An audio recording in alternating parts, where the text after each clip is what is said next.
Hay un evento muy importante en la vida de Jacob que hace de Jacob, o debería nosotros hacernos pensar, si miramos la historia de Jacob, pero este hombre merecía algo realmente de Dios.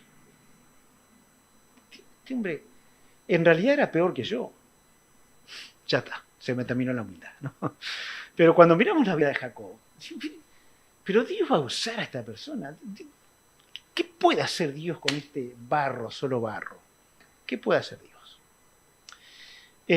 Sin embargo, hay un evento en el que Dios habla a través de un sueño, cosa que hoy no ocurre, pero Dios habla a través de un sueño a Jacob y le dice cosas muy, muy importantes para su vida personal.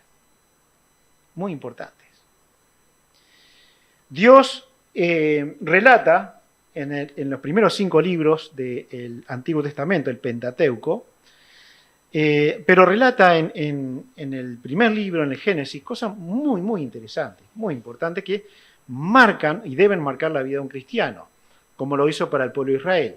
Mientras Moisés escribía, Dios tenía toda la intención a través de esos escritos de decirle a Israel, miren, de acá nacieron ustedes. De aquí nacieron ustedes. Y entre ellos, padres, está Jacob. Dios no ocultó la vida de Jacob a su pueblo. Hace poco hablaba con alguien, no recuerdo bien cómo era, pero salió el tema de Artigas, ¿no? Artigas, ¿conocen un poquito de Artigas, Ulises, los argentinos? Nosotros no conocemos mucho. Pero, bueno, los bolivianos también, los venezolanos también. El asunto es que la historia de Artigas, para hacer un cuadro hermoso de un prócer, es fantástica. Pero en realidad, cuando lo miramos a la luz de la Escritura, era un delincuente, era un inmoral, ¿no? Bueno, hizo cosas por nuestra patria, pero no era diferente a nosotros. No era diferente. Así que Dios pone delante de la nación a un hombre del cual no esconde sus debilidades. Y les dice, de esto nacieron ustedes. Las menciones a Abraham, Isaac y Jacob son desde siempre en la Escritura para la nación. Pero miremos la vida de Abraham. Miremos la vida de Isaac, es cortita, no hay mucha cosa de Isaac, parece un hombre muy recto, pero cometió los mismos pecados que su padre. ¿Se acuerdan? Le dijo que la esposa dijera que era su hermana. Y entregó a su esposa, porque tenía miedo que lo matara. Miremos la vida de Jacob, parece ser el desastre de los patriarcas, ¿no? Desastre.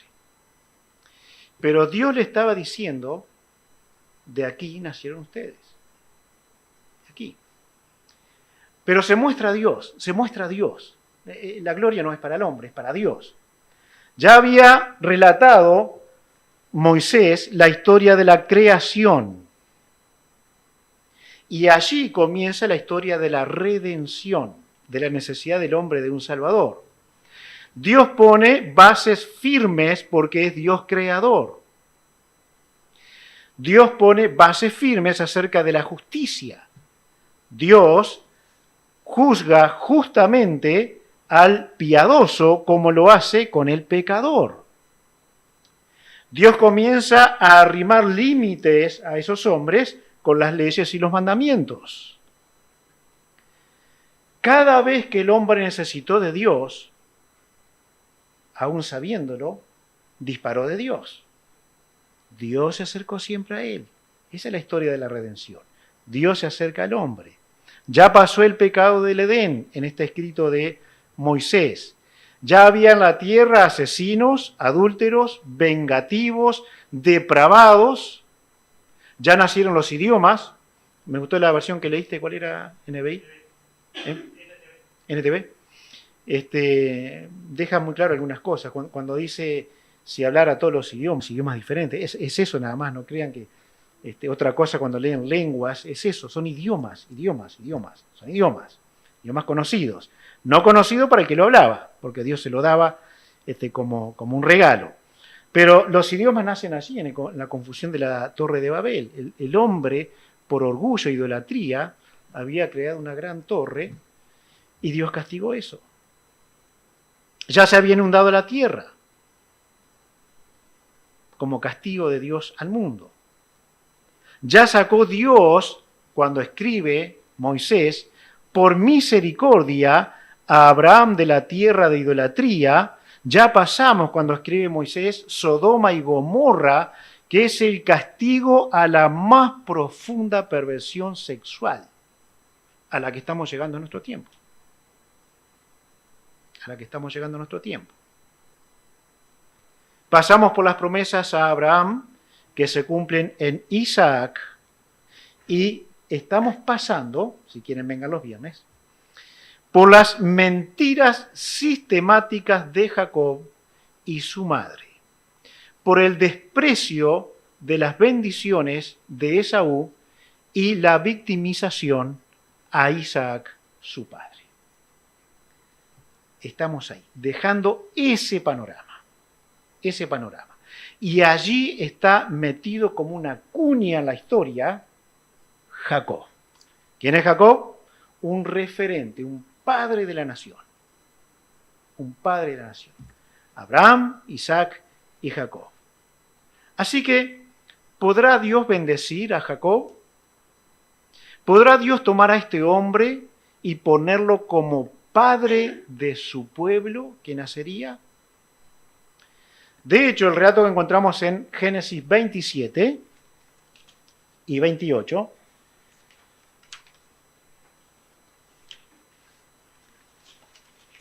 Génesis 27 y 28,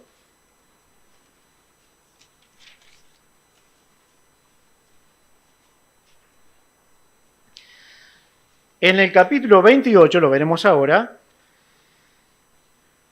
Dios habla a Jacob desde una escalera al cielo, en sueños. Pero miren cómo le llama por su propio nombre, lo revela su hermano en capítulo 27, versículo 36. Y Esaú respondió, bien llamaron su nombre Jacob, pues ya me ha suplantado 2 veces. Ya ha tomado mi lugar 2 veces. Uno está mintiendo, Esaú, porque se apoderó de mi primogenitura, pero no fue así. Él la vendió por la comida. Total, me voy a morir, estoy muriéndome de hambre, dame de comer y te regalo todos los derechos de primer hijo. Esaú rechazó, la vendió a la primogenitura. Así encontramos a Jacob. Mentira sistemática en complicidad con su madre y tratando de ese hijo preferido ser quien tomara rápidamente las bendiciones que le correspondían a Esaú. Viene el capítulo 28 ahora. ¿Podríamos esperar algo bueno de Dios para este hombre? Porque lo que estaba pasando era que Jacob comienza a huir de Esaú, comienza a huir, a escapar. No hay ningún lugar que se nos diga, este hombre se arrodilló delante de Dios, quebrantó su corazón y su alma, pidió perdón a Dios, clamó por el perdón a su hermano, pidió perdón a su padre, pidió perdón a su madre por ser cómplice de tanto engaño y tanta mentira. Nada de esto está relatado en la Escritura. ¿Podrá bendecir Dios a este hombre? ¿Qué piensan? Capaz que nuestro corazón está diciendo, lamentablemente sí. Lamentablemente sí. Pero Dios tenía planes.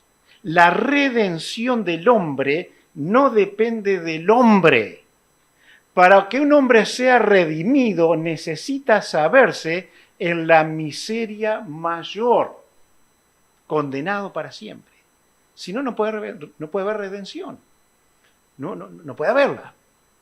Así que Dios va a hablar con Jacob. no es Jacob buscando a Dios. Por eso la Escritura dice tan claramente, no hay quien busque a Dios, no hay ni siquiera uno. Jacob no buscaba a Dios. Y si en alguna medida lo hacía, iba a ser para alguna conveniencia, como lo fue buscar la primogenitura.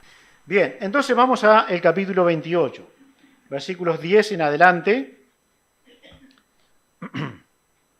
Otra vez, lo que hace Jacob es huir de su hermano. Su hermano dijo, mi padre está cerca de morir, voy a esperar que él se muera y lo mataré, lo voy a matar. Eso era lo que pensaba Esaú.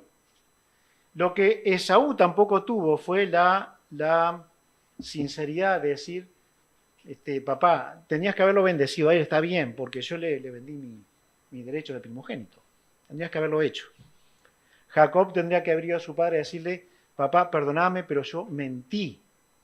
Junto con mamá hicimos un complot contra mi hermano y me puso pieles y, bueno, me hice pasar por mi hermano. Así que, cuando miramos la huida de Jacob, es solamente el escapar de una situación sin confrontarla. Pero Dios se le aparece en el conocido sueño de la escalera a Jacob, esa escalera que llegaba al cielo. Versículo 10 en adelante. Dice, salió pues Jacob de Beerseba y fue a Harán. Y llegó a un cierto lugar y durmió allí, porque ya el sol se había puesto. Y tomó de las piedras de aquel paraje y puso a su cabecera, y se acostó en aquel lugar y soñó.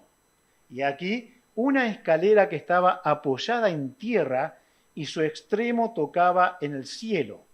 Y aquí los ángeles de Dios que subían y descendían por ella. Muy bien, un lindo sueño. Cuando a la noche alguien nos dijera, especialmente cuando éramos chicos, que sueños con angelitos, ¿se acuerdan? Nadie les dijo eso. Ahí está, bueno. Que sueñe con los angelitos. Aquí había un hombre que a él el sueño se le cumplió. Soñó con angelitos. Ahora, Dios tenía una forma de expresarse a los hombres que también incluía hablar por sueños. Cosas que hoy no ocurre. Hoy no ocurre. Pero lo hacía y a veces muy asiduamente Dios lo hacía. Aquí habla de una escalera que llega al cielo. En la antigüedad hay una gran torre que se hace, la Torre de Babel. No es seguro que sea la otra que les voy a hablar, pero tal vez tenga algo que ver con eso. Pero se dice que en aquellos tiempos la idolatría hacía escaleras con, digamos que serían bloques cuadrados, iban poniendo uno sobre el otro, cada uno más chico que el otro, y lo más alto posible. Ahora, los escalones eran muy altos. Una mujer no podía subir esos escalones. ¿Saben por qué? ¿Cuál era la idea? Esos escalones eran solo capaces de subir los dioses, sus dioses. Solamente ellos podían subir. Así que, evidentemente, este sueño no pretende ser algo similar a aquello, sino probablemente al contrario de aquello que se creía entonces. Esto es el trato de Dios y su iniciativa hacia el hombre. El hombre hizo muchas escaleras, ninguna le llevó a Dios. Pero cuando Dios pone una escalera, es la escalera que Dios ha elegido para que se llegue a él. De la tierra al cielo, desde allí. Allí se presenta a Dios y se presenta de una manera que para entonces podría ser algo normal que se presentara así. Pero también es evidente en la Escritura que Dios no hablaba con cualquiera. Dios no hablaba con cualquiera.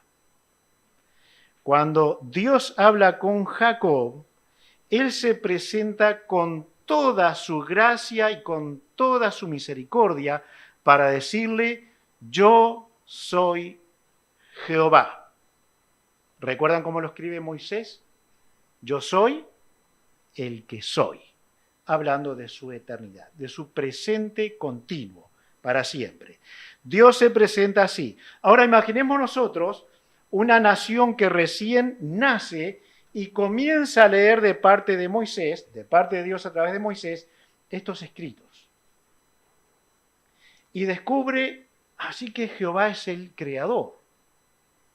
Pero abre unas páginas más, bueno, un poco de rollo más, y comienza a ver la desobediencia del hombre. El hombre cae en pecado. Y luego la maldad terrible de los hombres de tal forma que Dios inunda la tierra. Inmediatamente confunde los idiomas. Luego pasa por Sodoma y Gomorra.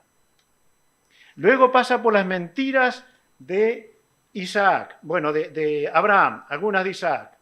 Y luego toda la vida de el mentiroso Jacob, y lee, Jehová el Creador habló con nuestro Padre. Hermanos queridos, hemos citado este pasaje y es muy lindo. La Biblia dice, no nos hicimos nosotros a nosotros mismos. Somos ovejas de su prado. No podemos obrar nuestra salvación, por eso la tiene que hacer Dios. Y cuando Dios le muestra a Israel estos relatos, está diciendo, Jehová Dios, yo soy Jehová, da una nueva oportunidad, símbolo de la escalera, para llegar a su presencia. No es por Jacob. Si fuera por Jacob, la historia hubiera terminado ahí. Hubiera sido aniquilado. Es por la gloria de Dios. Es porque este Jehová es un Dios lleno de gracia y de bondad. Esto sería trascendente delante del pueblo, porque desde Génesis capítulo 1, el pueblo leía la miseria en que el hombre vivió y leería pronto la miseria de la cual este Jehová le saca gratis para hacer su nación. Miren ustedes el versículo 13. Versículo 13. Y aquí Jehová estaba en lo alto de ella, el cual dijo, yo soy Jehová, el Dios de Abraham, tu padre, y el Dios de Isaac. La mención de estos dos hombres, estos dos padres, también es significativa, porque ellos pasan a ser próceres, hombres importantísimos para la nación de Israel. Pero otra vez, hermanos, no oculta lo que son. A Abraham lo llamé, lo tomé de la idolatría. No era porque era bueno. Era porque tuve gracia y misericordia para un hombre hundido en la idolatría. Era por eso que la historia se debía contar. No era que Isaac era buen hombre completamente. Lo saqué también de la miseria. También salvé su vida. Y no es que Jacob sea buen hombre. De hecho, les acabo de relatar que era terrible. Pero mi gracia se basa en promesas y las voy a cumplir. Prometí a Abraham, prometí a Isaac, trazando una línea que es indestructible y permanente en el tiempo. Nunca, nunca, nunca, nunca, nunca serán borrados los nombres de Abraham, Isaac y Jacob. Y queridos, no importa lo que eran, sino lo que Dios hizo con ellos, porque eso es en lo que se glorifica a Dios. Allí en el versículo 14, Dios le promete algo que es igual que a Abraham, ¿no? Y será tu descendencia como el polvo de la tierra, y te extenderás al occidente, al oriente, al norte y al sur, y todas las familias de la tierra serán benditas en ti y en tu simiente. ¿Saben dónde está esto? Génesis capítulo 12, versículos 1 al 3. ¿Qué hace Dios? A través del tiempo mantiene la misma lectura de promesas. Lo que le prometí a Abraham, Jacob, te lo prometo a ti. Y todos sabemos lo que ha pasado en la nación de Israel con este padre y lo que ha pasado en la nación de Israel cuando niegan al Mesías que Dios había prometido para ellos. Hasta hoy día están padeciendo esto. La tierra sería de él. La descendencia prolongada prolongará estos nombres en la historia. Nunca, nunca se dejará de hablar de estos hombres que Dios eligió. El sueño que Dios le da a Jacob produce certeza. Miren el versículo 15. He aquí yo estoy contigo y te guardaré por donde quiera que fueres y volveré a traerte a esta tierra porque no te dejaré hasta que haya hecho lo que te he dicho. Estas palabras son muy, muy importantes. Otra vez, ¿a quién se le habla? A un hombre terrible, mentiroso al máximo. La misericordia de Dios trata con un hombre despreciable, pero promete cuidado, compañía y terminar la obra que Dios dijo que él haría. Esto es importantísimo. Cuando nosotros tenemos quejas de las cosas que nos pasan, Dios está haciendo algo todavía. Dios está haciendo algo todavía. Entonces, tenemos que intentar al menos trabajar por no quejarnos.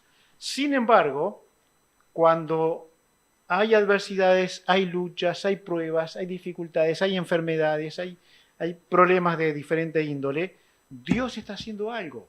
Dios está terminando algo. Dios está haciendo algo. Claro, no nos gusta, pero Dios está haciendo algo y podemos confiar que eso es así. Estas palabras que Dios le dice a Jacob, que él le daría la tierra, le daría descendencia, le daría cuidado, le daría compañía, terminaría la obra que le prometió, ¿les recuerda algo? ¿Le trae a la memoria algo? Les empiezo a decir, el que comenzó en vosotros la buena obra, la perfeccionará hasta el día de Jesucristo. En ese sentido, queridos hermanos, no somos mejores que Jacob. No somos mejores. Entonces digamos, sí, pero yo no soy un mentiroso. Yo no le ando mintiendo a mis padres. No, está bien. Pero, ¿y lo otro? ¿Y lo otro? ¿Y lo otro? ¿Y lo otro? Probablemente, si creemos que Dios no tiene diferenciación de pecado, normalmente lo decimos así, ¿no? Lo que es pecado, ¿no? Así que no importa lo que tú hagas, es chiquito para vos, no lo compares con otro que es grande porque es lo mismo. Si creyéramos eso, deberíamos concluir de nosotros mismos que somos seres despreciables, igual que Jacob. Y que Dios quiere hacer una obra que comenzó en nosotros y la va a terminar en nosotros. Si tenemos ese pensamiento. Si no tenemos ese pensamiento, podríamos pensar, bueno, hay pecados que se gradúan en su influencia, tal vez en sus consecuencias, y entonces hay pecados más graves que otros. ¿Sí? Muy bien. Entonces, ¿cuál es tu grave pecado? No me lo digas, no me interesa. Soluciónalo con Dios. Pero todos tenemos, lamentablemente, graves pecados. Primero a los Tesalonicenses, capítulo 4. Si alguien puede leerlo, por favor. Primera a los Tesalonicenses 4, 23 y 24. ¿Alguien podría leerlo? No sé si lo podemos ver en pantalla. ¿Puede ser? ¿En pantalla? ¿Cómo? Sí, 4, 23 y 24. ¿No se ve? ¿No existe? Entonces, bueno, eso es culpa de Jacob. A ver, déjeme buscarlo porque algo parecido existe. No existe. A ver, ¿qué dice? Sí.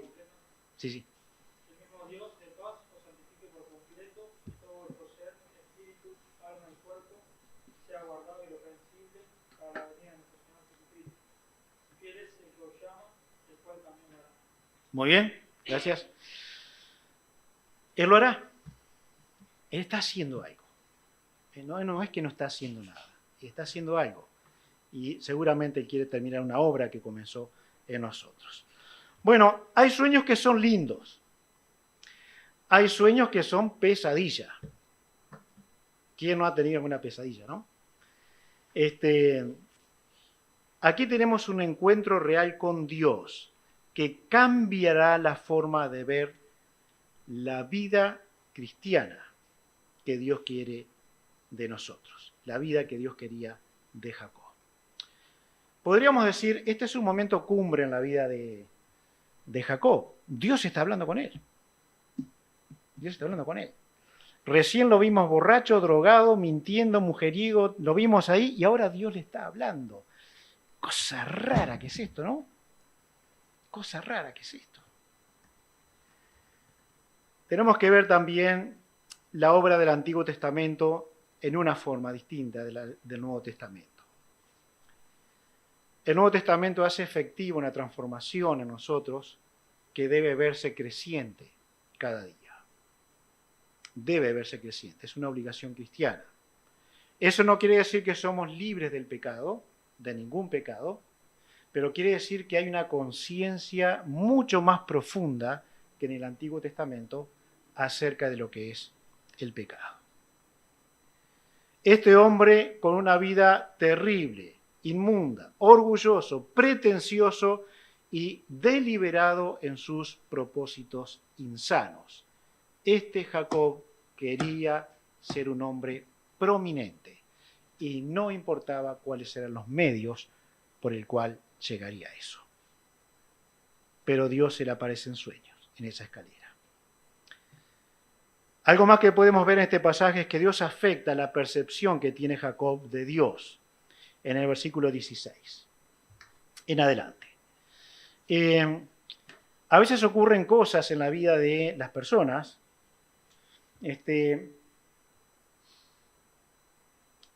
Hay un dicho, dice de ver la luz al final del túnel, ¿no?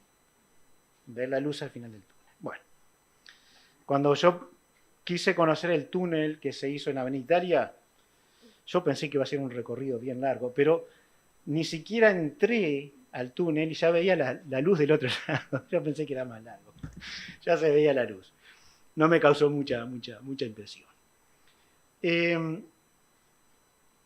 Las personas vivimos situaciones que por lo menos intentamos, o por un tiempo ocurre, de que cambia la perspectiva de la vida, a veces de la vida, de las cosas que ocurren. Vamos a suponer, alguien ha tenido una gravedad muy importante en su salud y ha estado próximo a la muerte, así que Dios le ha querido dar vida, concederle salud, y esa persona valora mucho más aquellas cosas que Dios ha querido darle. Y eso ocurre, a veces las personas lo mantienen por mucho tiempo, otras veces, todos sabemos, dura un tiempito, un susto, y después todo vuelve a ser normal. En el caso de Jacob, aunque sea transitoriamente, Jacob es afectado de cómo percibía a Dios. ¿Ustedes recuerdan lo que decía Job acerca de Dios después de pasar por toda la prueba? Él decía, de oídas te había oído, pero ahora mis ojos te ven. Cambió. Era un hombre piadoso, un hombre temeroso. Tenía una vida muy ordenada, una piedad que era reconocida por Dios. Pero pasó por esa experiencia tan tremenda y pudo conocer a Dios. Más. Tal vez no. Pero no debemos despreciar los tiempos difíciles que Dios nos permite vivir. No debemos despreciarlos. ¿Por qué? Porque si nuestro objetivo es conocer más a Dios, lo vamos a conocer. Lo vamos a conocer.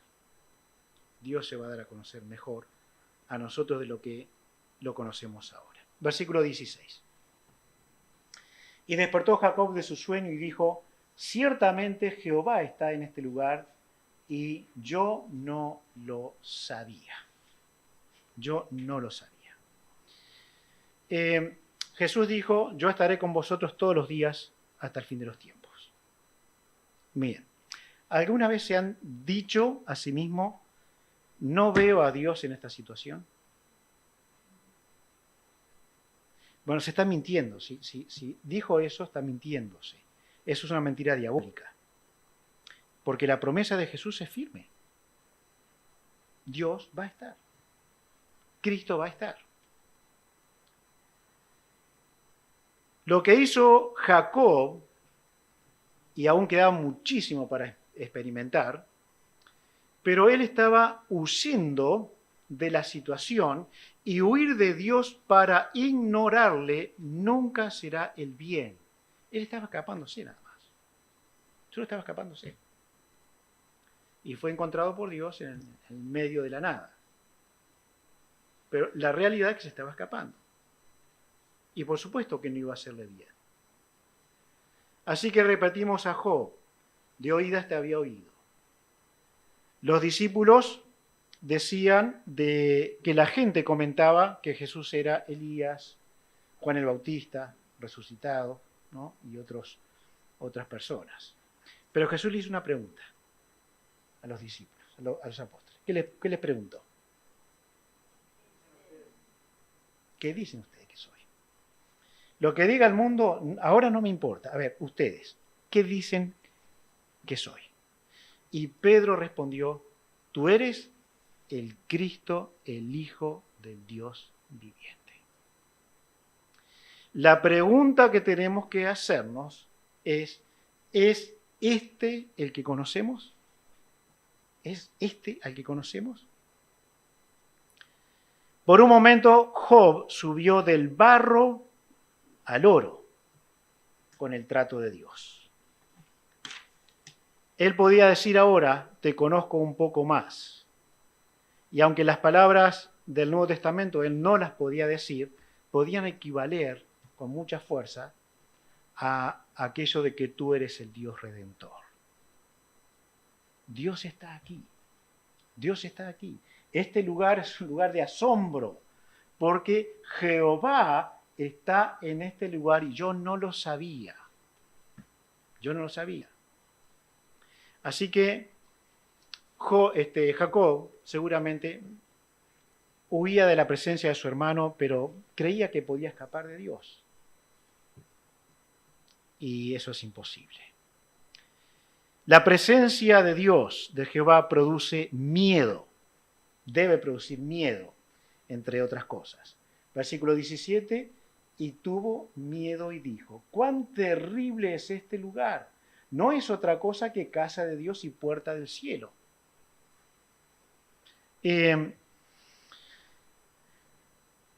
Créame, hermano, que hay situaciones que no me gustan vivir. Pero aparentemente, por lo que leemos en la Escritura, es mejor encontrarse con una osa que perdió sus cachorros, decía, ¿no? Que encontrarse con Dios. Una osa va a despedazar a que toque sus cachorros. Pero Dios dijo, el Señor Jesucristo dijo, aquel sobre quien cae esta roca, que hablaba de sí mismo, de Jesús, ¿se acuerdan qué dice? Le desmenuzará. Así que más vale encontrarnos con un demonio de los peores que con Dios airado. La presencia de Dios produce miedo, produce terror. Este lugar es terrible. No es otra cosa que casa de Dios. El Salmo 139, 7 dice, ¿a dónde huiré de tu presencia? El Salmo 96, 6, el que no puede buscar, por favor. Salmo 96, 6.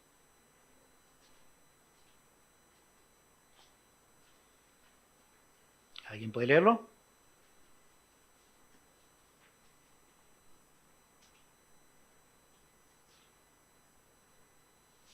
Alabanza y magnificencia delante de él, poder y gloria en su santuario. Ahí está. Nosotros sabemos algo, hermanos, este lugar no le debería dar miedo a nadie. Es un lugar, esto es un espacio físico y nada más que eso, ¿no? El terror, y estando bien, la bendición, el gozo, está en la presencia de Dios. Este lugar no significa nada. Un lugar no debería meter miedo a nadie. Cuando vivíamos en Pando City, allá con mi familia, había una casa, le llamamos las dos llaves porque tenía dos llaves cruzadas. Éramos muy originales para los nombres. Las dos llaves. Era una casa muy linda, era un chalet, pero estaba abandonado hace mucho tiempo. ¿Y cuál era el rumor del barrio? Es una casa que está asombrada, decía, ¿no? Está asombrada. Así que una vez, entre algunos otros, algunos muchachos, entre ellos mis hermanos, uno de mis hermanos, dijeron, vamos a ir de noche a ver qué pasa. Vamos a ir de noche a ver qué pasa. ¿Quién se enteró? El pastor. ¿Saben lo que dijo el pastor? No tienten al diablo. No tienten al diablo. Y no fueron. Le tuvieron miedo al pastor. La presencia de Dios produce terror, produce miedo. ¿Y qué pasaba? ¿Quién era este hombre que estaba aterrorizado? Era el mismo mentiroso, usurpador, el que huía. ¿Cómo no va a tener miedo? Ahora la nación lo leía, y lo lee todavía, ¿no? Che, mirá Jacob, ahora está con miedo. Este es nuestro padre. Con toda la historia anterior, y ahora Dios se le aparece y tiene terror. Tiene miedo. Bueno, más vale que eso fuese lo que producía realmente en Jacob. Ahora él mira al cielo también, mira al sueño y dice, esto es puerta del cielo. Este lugar que me aterroriza es la oportunidad que Dios me da para llegar a él. La escalera nos muestra que Jacob entendió que no hay causa humana sino divina en la presencia de Dios. Cuando Dios se presenta a sus hijos, es misericordia, es gracia. Si Él se presentara a nosotros ahora mismo, honestamente, ¿qué debería hacer con nosotros? Pero también podemos decir, Él no lo ha hecho. Así que Él quiere presentarse con gracia y misericordia para nosotros. La unión del cielo y la tierra solo se hará por la escalera espiritual, el pacto de Dios con el hombre para la llegada del Mesías Jesús. Nunca dijo Jesús, yo soy una escalera, ¿no? Nunca dijo. Pero dijo, yo soy la puerta. Yo soy el camino. Nadie viene al Padre si no es por mí. Y la promesa del Mesías se cumple en él. Así que el terror de su presencia no deja del todo tranquilo al pecador si no cree verdaderamente que Dios muestra su presencia por gracia y por misericordia. Porque si no fuera así, no destruiría y lo haría. Aquel lugar es llamado por Jacob Betel, casa de Dios. El versículo 19, y llamó el nombre de aquel lugar Betel, aunque Luz era el nombre de la ciudad primero. Betel, casa de Dios. La presencia de Dios en el Antiguo Testamento fue vista por Israel cuando daba la ley, ahora va a tener que ser un poco más adelante, pero la ley es dada a la nación y dice que el monte temblaba. Nadie podía acercarse al monte. El que tocaba el monte moría, hombre o bestia, iba a morir. Todo el mundo tenía terror, tenía miedo, hasta que en pocos días se acostumbraron al temblor de la tierra y a los truenos y a los relámpagos y comenzaron hacerse un Dios. Es increíble. Qué poco le dura el miedo, el terror al hombre, al ser humano y lamentablemente al cristiano también. Buscando la presencia de Dios y queriendo la presencia de Dios, Moisés le dice a Dios a la salida de la tierra de Egipto, le dice, si tú no vas con nosotros, no iremos. Si tú no vas con nosotros, no iremos. Si tu presencia no va con nosotros, no iremos. Esa debería ser la presencia más deseada por el Hijo de Dios, porque Él se hace presente. Él se hace presente. Él no está ignorándonos. Él no nos está sacando del radar. Él tiene hijos y a sus hijos los va a atender. Los va a atender cada uno de la forma que lo merece o que lo necesita. Pero quiera Dios que podamos decir con mucho amor a nuestro Dios, si tú no vas, yo no voy. Si tu presencia no va conmigo. Su presencia produce reverencia. Versículos 20 al 22. E hizo Jacob voto diciendo, si fuere Dios conmigo y me guardare en este viaje en que voy, y me diere pan para comer y vestido para vestir, y si volviere en paz a casa de mi padre, Jehová será mi Dios. Y esta piedra que he puesto por señal será casa de Dios, y de todo lo que me dieres, el diezmo apartaré para ti. La presencia de Dios produce reverencia. Produce reverencia.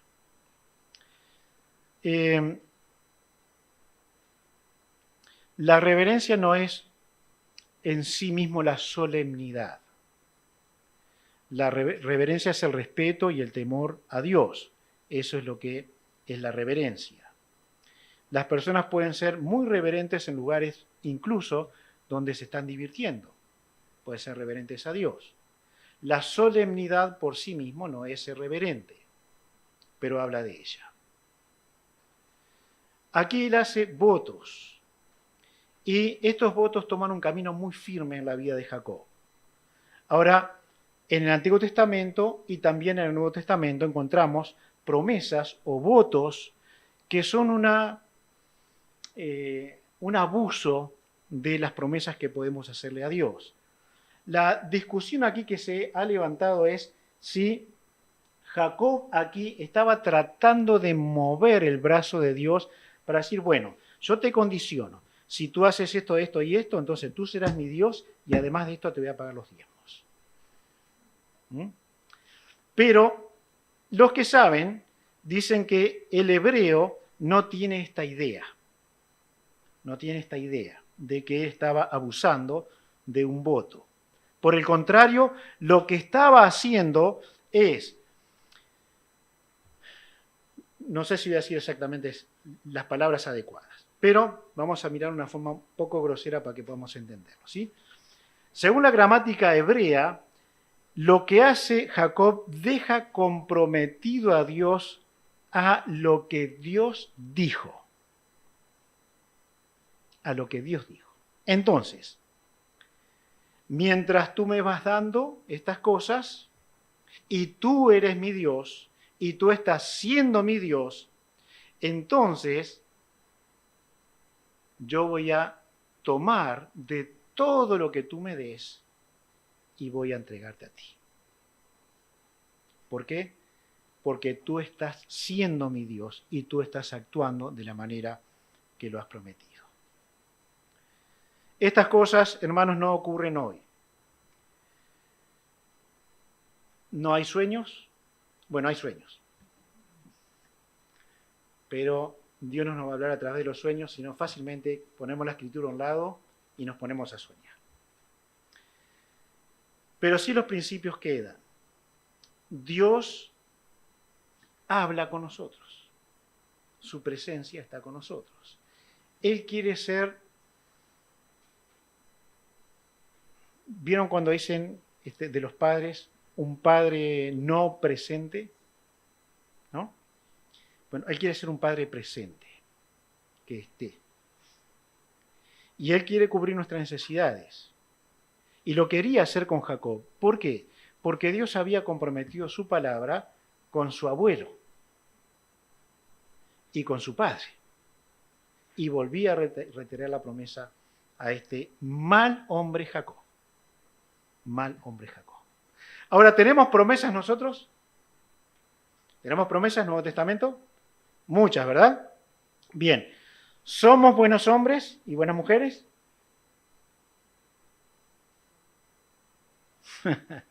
Yo de mí dudo mucho. Sin embargo, las promesas todavía están. Las bendiciones todavía están. ¿Creen ustedes que por mi mal comportamiento Dios va a quitar todas sus promesas de mí o de ustedes? No, porque Él comprometió su palabra. ¿Creen ustedes que me va a ir bien si yo me comporto mal?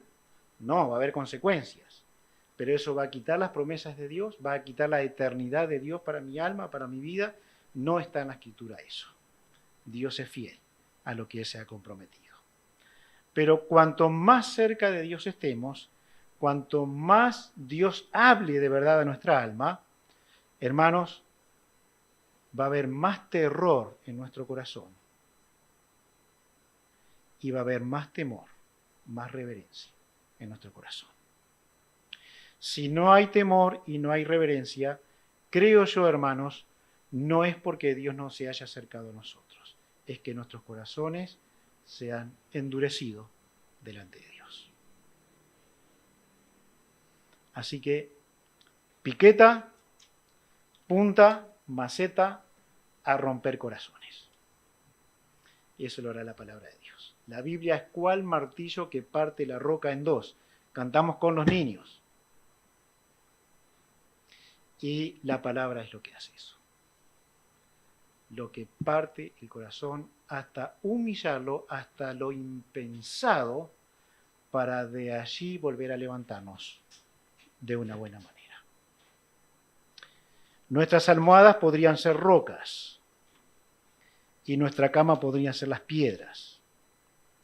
Y a veces pueden serlo, no literalmente, pero figuradamente. Y aún así Dios va a querer hablar a nuestros corazones.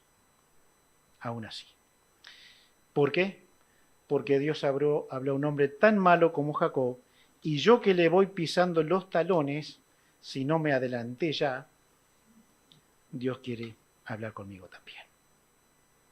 Su presencia es suficiente para nosotros, su palabra es suficiente para nosotros.